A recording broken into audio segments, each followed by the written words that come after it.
Not. This is our 1991 Athena winner, the first woman appointed as an Associate Justice, Tennessee Supreme Court, Martha Craig Sissy Daughtry. The Athena Award is a part of a bigger picture we call the Women's History Month celebration.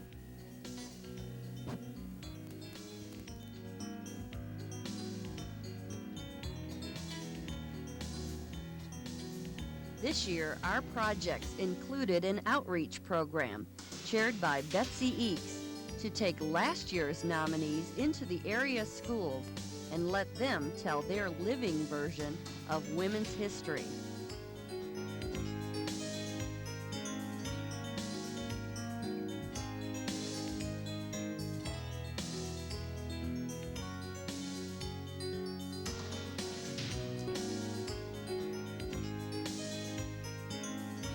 The Women's History Month Committee also sponsored a women's-only art show, chaired by Ann Goad, held at the Church Street Center Mall Gallery on the 3rd floor.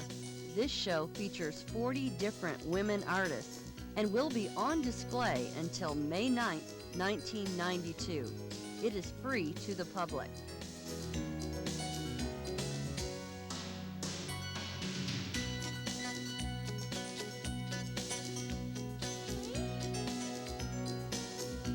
Our 1992 Athena nominees were asked to speak to our nominating committee on the subject, how can we, as leaders, better empower women for leadership? Here's what they had to say. In a meeting of men and women, particularly if women are in the minority, some men don't even hear what a woman has to say. But later, her idea will be put forward by one of the men as if it were his own and as if he had just thought of it. If we are in that meeting, we in discussion can allude to the previous remarks by the woman and the ideas she expressed. 2, if leadership is in the political level, such as getting people appointed to boards and commissions, we must be willing to bring women to the attention of the powers that be, and then we must be willing to call our chits in her behalf. Networks are the collective empowerment for women for leadership. I believe that empowerment also requires toleration of and respect for differences.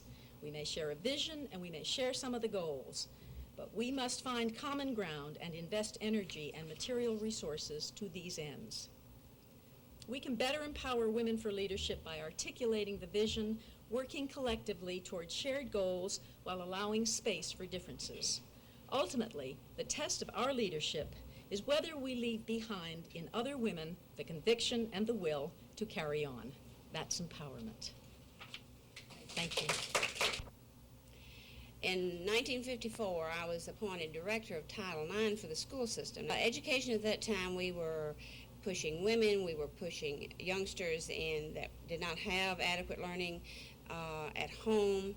And one of the things that Title IX did, it was make us aware of some of the studies about how we educate our children.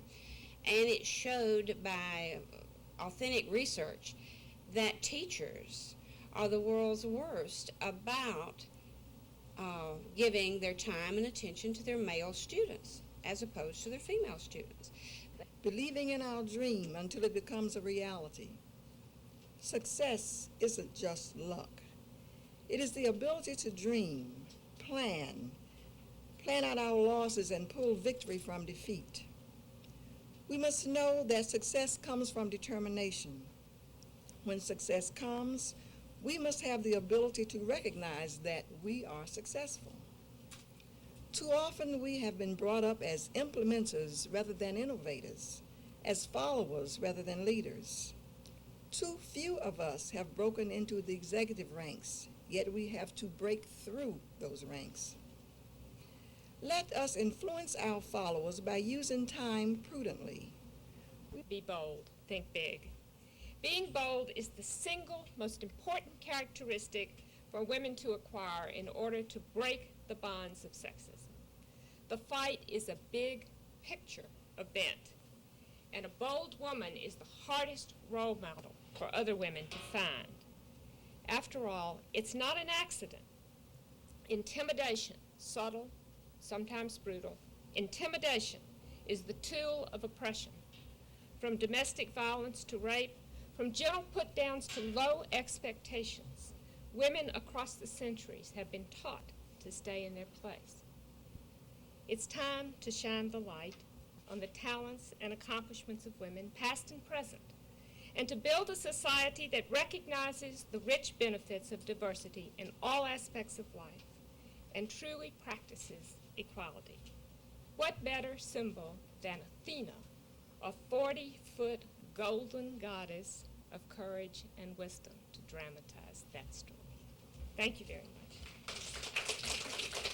One thing I have learned, though, in that time is that in order to empower people or to empower women, what you have to do is create opportunities for women. And when you create those opportunities for women, they excel, sometimes to the surprise of men, but usually not to the surprise of women, because they understand. I think a real good example of that is the Winter Olympics we just had in 1992. The women who went through these Olympics were the first women who actually had been benefits of Title IX that was first enacted in 1972, which allows for federal funding. If you're a federally funded institution, that you give women equal access to sports. And out of the 11 medals that the United States won, 9 of them went to women. And I was reading a Sports Illustrated article over the weekend, and they were talking about, well, why did the women do so much better than the men, which, of course, itself is a great article to read. And they were talking about the drive and the determination, all these great male terms. But, you know, really all it was that there was created an opportunity for women. And when they had it, they just excelled. Promoting women at every possible turn is perhaps the greatest legacy we as leaders can leave to empower women. One of my proudest achievements